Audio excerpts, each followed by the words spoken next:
All right, we're back. Episode 11 of I Won Practice podcast with our first recurring guest, Tim Dube, everyone. Welcome back, Tim. The crowd here every single time I do a podcast is just absolutely off the charts. You never give me any crowd. And Joe's here. Oh, here come the crickets. So, Tim is here passing by. He stopped by. First of all, we're glad to have you. So how are you? Oh, I'm great. First off season after my first rookie season on the Elite Series. So Going into now the sophomore season, and just more drama, more fun, and getting ready for next year, getting boat things figured out, getting mount things figured out, just seeing where we're going. Yep. So can you give us like a quick recap of how your first year went according to you? Definitely highs and lows. Yep. Give us the highs of highs. Day one, the first term of the year, weighing 8 pounds on day one, and then making the top 50 cut. Yeah. That was pretty high.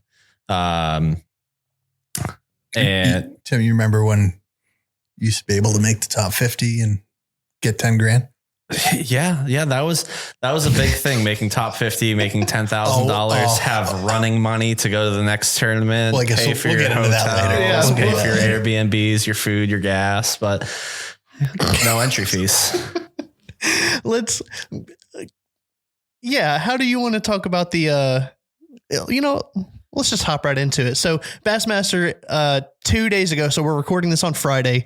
I believe on Wednesday, they announced there's no entry fees for the Elite Series. None. So as an Elite Series member, how do you feel about that? Initially, sure. I think my head hit the ceiling. It was great. $45,000 in your pocket that you're not going to be spending on just entry fees. Now you can use more sponsorship dollars towards traveling, as far as to and from events, and just having a little bit more safe, not fun money, but more flexibility of buying, say, some more tackle. Maybe fish a little bit looser. Yeah. Because now you're not stressed about, man, I have to make a top 50 to get my money back to make a profit. That's what it came down to. You had to finish 50th or better to make a profit on that tournament. And that profit wasn't 10 grand. You paid $5,000 to be there when you had your travel expenses thrown in and I have roommates when we do the Airbnbs and all the food, everything. You're looking at making like $3,000 at the end of the day. If you make a $10,000 check, you made $3,000. Which is huge. Yeah. Because that brings you into the next one.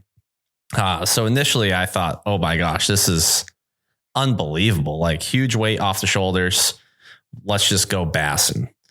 And then trickled in the new payouts, which is missing the $4.5 million that the anglers brought in.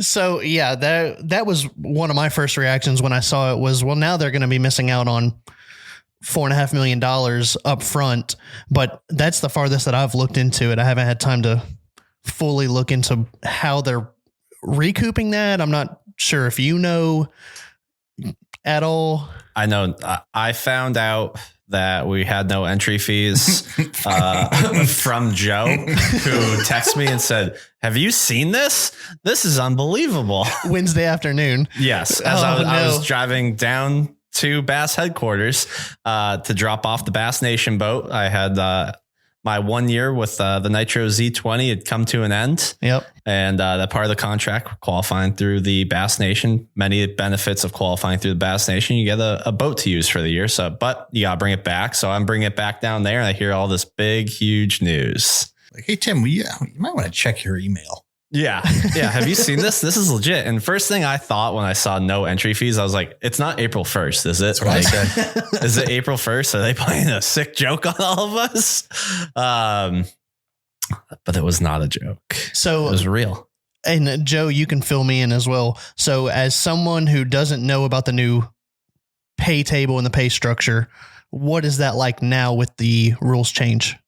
God, I mean, what I saw just from an outsider looking at it was, I guess I just don't understand why. I think last place that they pay is $500. Tim, is that right? $500 for 40th place. And it just doesn't Really? It doesn't show well. So 40th place, you just beat 63 of the world's best anglers. Yep. Yes. And you can walk away with $500. It's wild. It was a weird look to me. It just didn't make sense. You know, I almost wanted them to pull back another 10 places of payout and pay to 30 and pay those guys a little bit more money. Or Yeah. because you're now no longer paying an entry fee, you take that 100 grand and you could make it 60. You take that 40 grand and bring it back down. Yeah. Just scale the top numbers back. But then, you know, I say that, but if I win one, I'm going to be like, I wish it was 100 grand. Right. But now if you come in 41st, it's like, well, last year would have paid, but this year I'm out of luck. Yeah. And there's a lot of Excel sheets floating around right now on the old interwebs of like pretty much everyone is going to be losing money from the top to the bottom, pretty much. Some more than others. I know Cody Huffett would last year, if he finished everything he did this year, he would lose 70 grand. Oh my God. It's crazy. So do I think you should get a check for finishing 78th out of 100? No. Like this is a performance based pay. Correct. Which is how it should be. Yes. But if you beat, like I said, 63 guys, 63 of the best anglers in the world, the masters of their crafts, you should get more than $500. Yeah. $500 seems a little low. Big bass is $1,000 a day. So at that point, you're just like, man, let's just go hunt a giant. Right. Yeah. So, and you don't have to name any names. Have you talked with other elite anglers about this? Yes. Okay. I would say on the phone, I've talked with 12 to 15 other elite anglers. Now you can name names if you'd like to, but no, I'll keep it just elite anglers. There you go. And then, you know, a couple text threads going around and stuff like that, but then nothing, no anarchy or anything yet, but just trying to see what can happen, because there was no meeting about this. The anglers did not know that this was coming. This was out of thin air, essentially. This was straight from Bassmaster. So it was their decision. And we are pretty much employees of Bass. Right. So I'm not going to say ruffle any feathers. I'm not talking bad. I'm just stating factual things here. Yeah. They made a decision to go no entry fees. And then there had to be some give, and the give was the payouts. So I had a question. You know, we talked about it around here a little bit, but so you want to talk about sponsorship dollars and things like that. So a lot of guys were using the, let's say, $45,000 a year as a leverage piece with their sponsors or a potential sponsor. So now that you've taken away that leverage piece, saying, that was your justification for fishing, for asking for a sponsorship or for looking for dollars, that $45,000 is gone. And let's just say a certain guy had a deal that he was getting paid $30,000 a year from a company. Well, now, is that company going to scale back to $15,000 because they're not having to put monies up for him to help him to fish the Elite Series? What's your thought on that? They shouldn't. If you have a sponsor, they should sponsor you based on what you can do for them. Sure. And that's exposure, selling products, representing the brand in appropriate ways. So they shouldn't be. Now, it you could just be, said shouldn't. they shouldn't be sponsoring you because I'm paying for your entry fee. It should be, we're sponsoring you because we want to be a part of, say, Tim Dube Fishing. And they want you to represent. And we want you to represent our brand. We know you're going to sell product. We know you're going to represent our company in the right way. It's a mutual thing. That's why they're paying you. And then it's, it could be, they're paying, so let's just say a $5,000 sponsorship. They're paying for one tournament. They're still paying for that one tournament, but it's the $5,000 they're giving you that you can choose to say, well, I'm going to use that $5,000 for lodging over here and here and here. Mm-hmm. But now you're missing out where if you make a $10,000 check, you could say, well, I can take that $3,000 I just made from that tournament and throw it into here. So it's just making money go missing.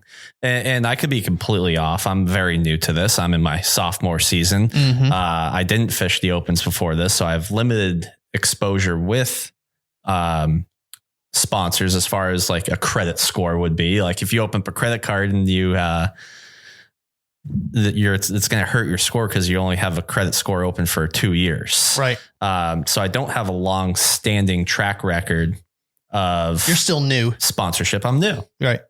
And I follow all my contractual obligations. And so I feel like that shouldn't change because of the no payouts. Right. But what it comes down to now is anglers now say that didn't have a ton of sponsorship dollars and made their living by finishing in the top 50. Mm-hmm. That's now gone. Now you have to finish in the top 10. Yeah. To make money. And just to get a scale or even a scope of like your operating costs, just to get to a tournament for a weekend, compete in the tournament, and then go back home or go to the next destination. Can you give us like a rough estimate of how much that costs just for one tournament? I don't know one tournament exactly. I spent $23,000 in gas last year. Just in gas? Just in gasoline. That's in the truck and the boat. So that's a lot. That's yeah, God almighty. That's a lot of money. So but I am from the Northeast. Right. So I do have, I have probably a higher gas bill than say someone that lives in Alabama or Tennessee or Kentucky. Sure. I think Paul Nick probably has a higher gas bill than me or anyone towing a camper. Yeah. Oh yeah. Because then you have 2 trucks, you have a camper, then you have a boat, and you have all of those expenses. So it's like you're solely now living off of whatever you can get for sponsorship dollars. Right. And then anything you can cash fishing is like a bonus because it has to be a top 10. Right. And going into my rookie year, a lot of people's goals that I was talking to, they said, your goal should be try and make every top 50 and 1 top 10 a year. Right. And that is that's a goal. Right. But I feel like, and you can agree, I would say you could agree to this. That seems way easier to say than to actually go out and do and consistently beat, like you said, the top 100 anglers in the world. In the world. So the best of the best. To just make a top 10 once is like, man, that was pretty dang good. But to consistently do it would be making a top 50. You're walking away from that tournament like you just won. Right. But now you don't even get paid. Thanks for showing up. Yeah. Good job, I guess. Yeah. You could make a classic. You could make a Bassmaster Classic. And typically if you finish 50th every turn, you're making a classic. Right. Just based on points. You could make $0 and make a classic. 0 earnings and make a classic. Man, yeah, that's weird. Hot take. I don't like that. It just doesn't make any sense. And then they changed the classic payout too. That's what I was about to ask, if they changed the classic pay table. So I didn't see the full list. I just know the classic I fished last year, you could finish dead last and make 10 grand. Mm-hmm. Right. 10 grand for showing up. This year is 2,500. Wow.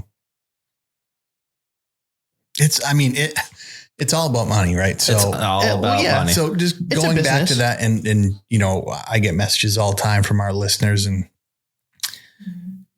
I'm going to go back to the sponsorship thing again. What are your thoughts on if this will affect, what will it affect more, your industry giants with sponsorship money or not, and the non-endemic sponsors? In my opinion, and I don't do what you do, but if you were lined up with non-endemic sponsors, this is not really going to affect you. Correct. Thoughts? That's a great question. I agree.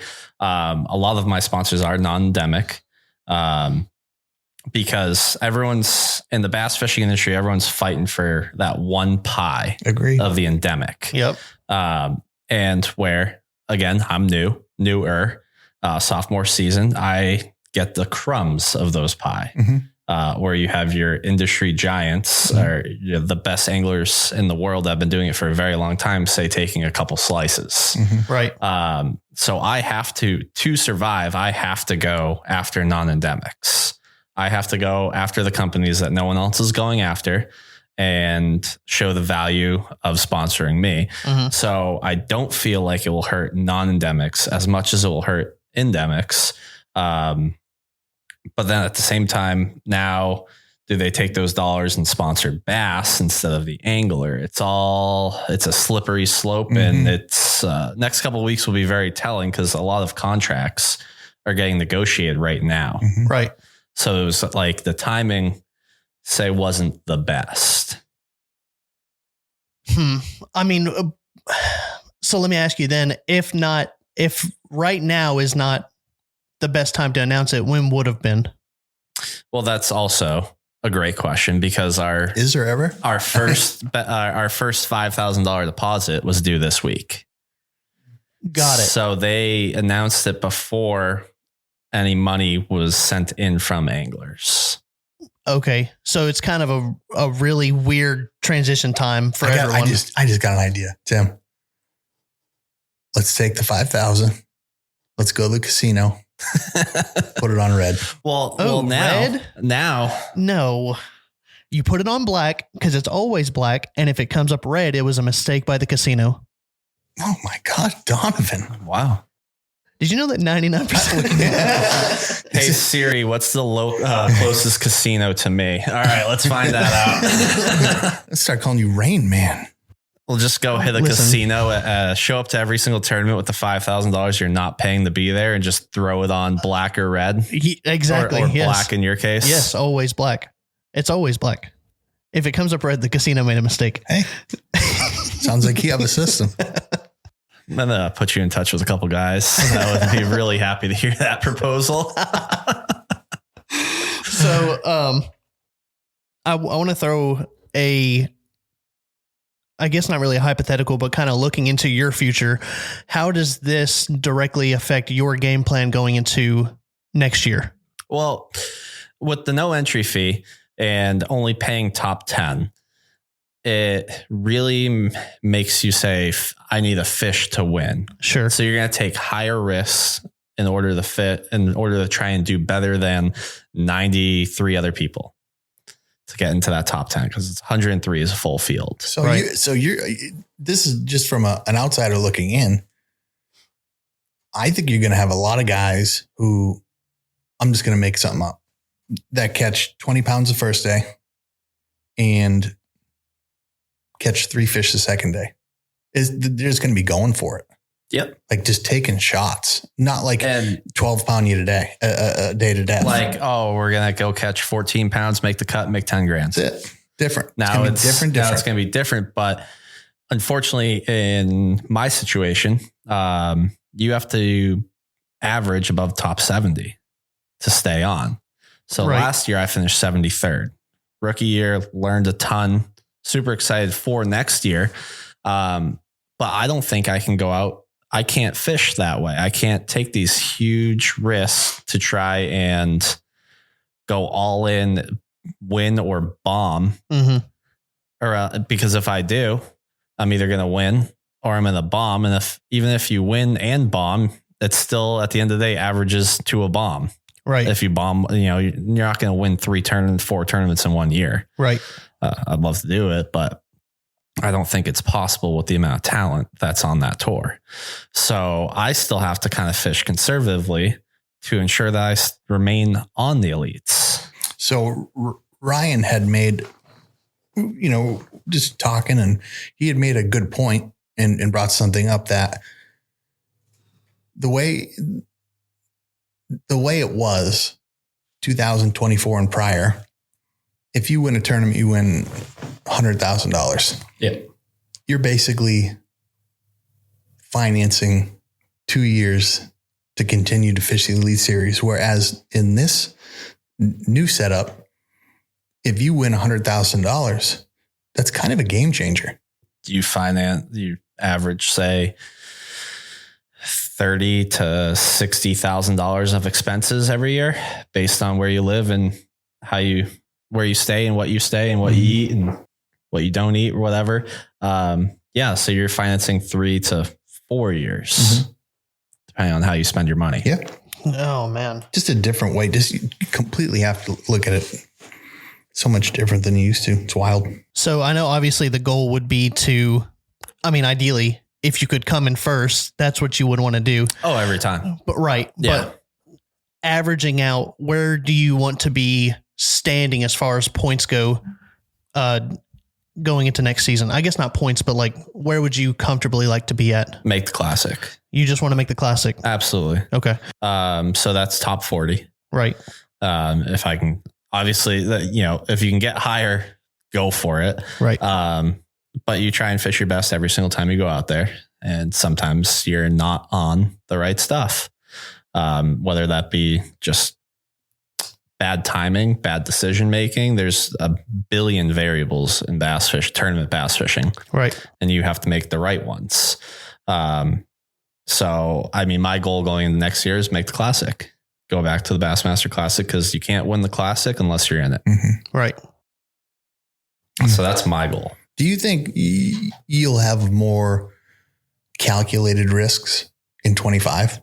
Like we've all done this for a long time, and I'm not talking about the elite level, but high level tournaments. Yep. Where I've had practices and I've said, ooh, Joe, you are not going to get it done this week. Like, yeah, same. Let's just chill out and try and get a check.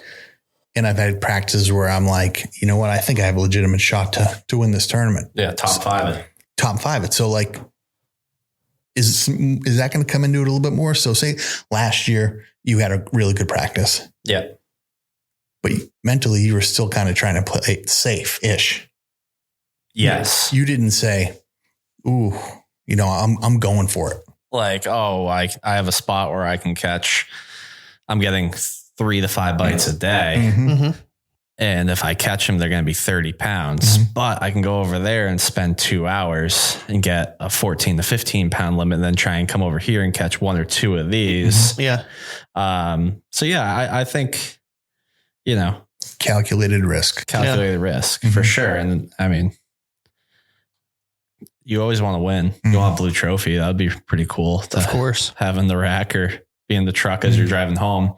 But again, everyone else wants one too. Yeah. And it's just going to be when it's your, Will Davis always says, when it's your time, it's your time. Nothing can go wrong with it. It's true. And just waiting to see when I get on that right group of fish and make the right decisions, or have a horrible practice and just say, you know what, we have 3 days of practice. Day 1 of the tournament tomorrow. Here's day 4 of practice, and just go fishing. And then not win practice, like how I have the t-shirt now. So I want to practice. It's going to be wild. It's going to be wild to see when you get into the 5th, 6th, 7th tournament of the year. Yeah. And you have a group of people that are in deep trouble in points. How they start reacting differently. They might fish the last couple tournaments, might be the best tournaments of their whole year, because they just went for it. Yeah. Like it's going to be interesting. Yep. I'm just going to go throw a big glide bait for 8 hours every single day. And if I catch 5, I'll be leading. Yeah. Wild card. It's going to be nuts. Let me ask you this, and we can cut this part if you want to, but I'm almost thinking like, if you have these guys who are on the higher side of their rankings. And it's getting late in the tournament season. Are they going to start kind of peeking at where all the top ranked guys are going and maybe taking some spots or getting there before? You mean like bent rod pattern, like getting desperate? You mean? Well, getting desperate, and I think that's 2024 and forever. That's been going on forever. I understand that's common, but I'm saying, like, do you think that that's going to happen more now because there's more at risk? I would say, like, if you say you're sitting in 9th place and it's like the 6th part of the season, and somebody in 71st, okay, sure, sees one of your spots on day 1. Well, day 2, he beats you there. Are you going to be like, well, I know he saw me fishing there? That's a conversation you have on the water. Okay. I didn't know But if it's that, like, but that happened in 24 season. I mean, that happened in 24 It season. happened since the beginning of bass fishing. You see some guy on day 1 roping them, and day 2, and you're all by yourself day 1.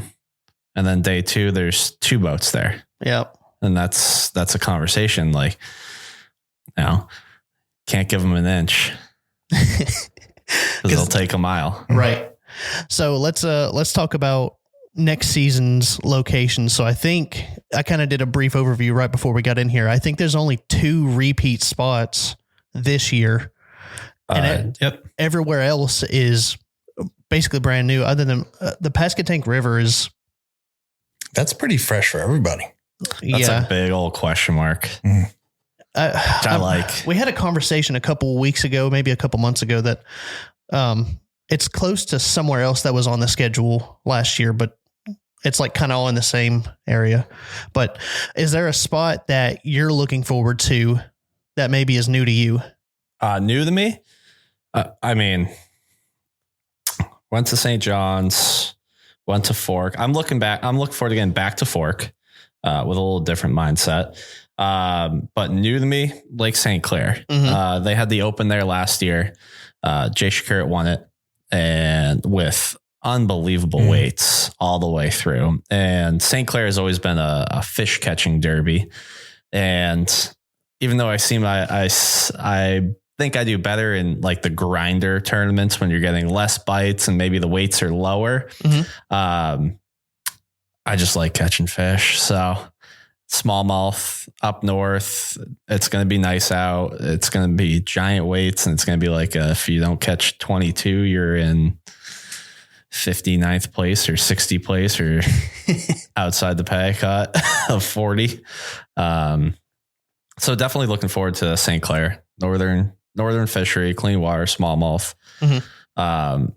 Now we had this conversation last time, which 2 lakes I was looking forward to the most. Now last year it was Champlain and Thousand Islands, and I did horrible in my book on both of those. Right. So maybe the best finish of the year will come at an unexpected time, like say Harris Chain did last year for me. Yep.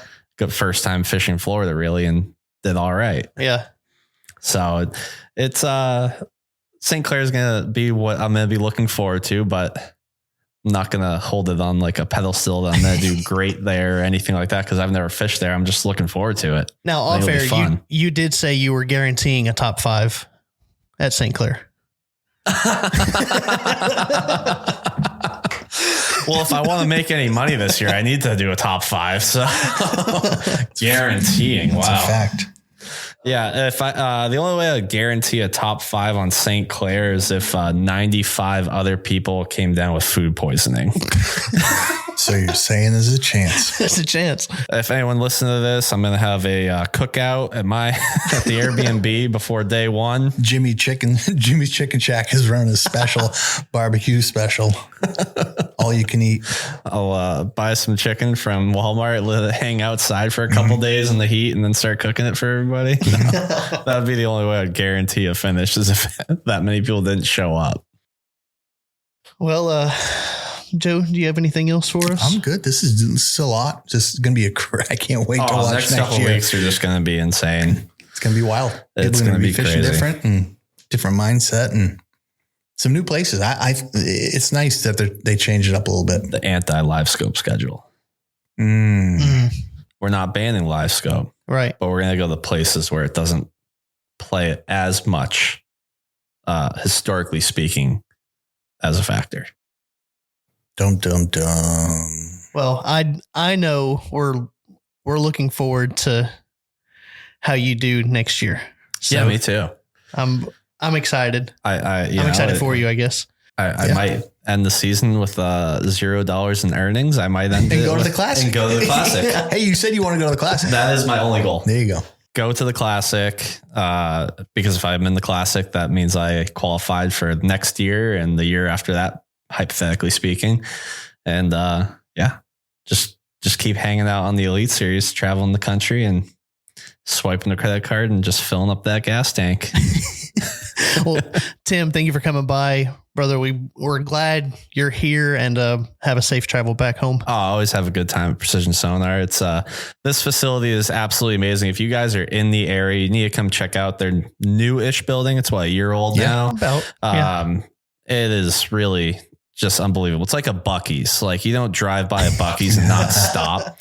Just like, if you're in the area, come swing by, come check out. We'll give you the tour. See the guys at Precision Sonar and ask for Joe. The number one tour guide. There you go. There you go. It's really awesome to be here and looking forward to coming back.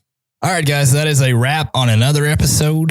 Be sure to follow us on all of our socials: Instagram, Facebook, YouTube, TikTok. Send us a DM if you want to hear a specific topic or even a guest. Give us some feedback. Once again, we appreciate you for listening.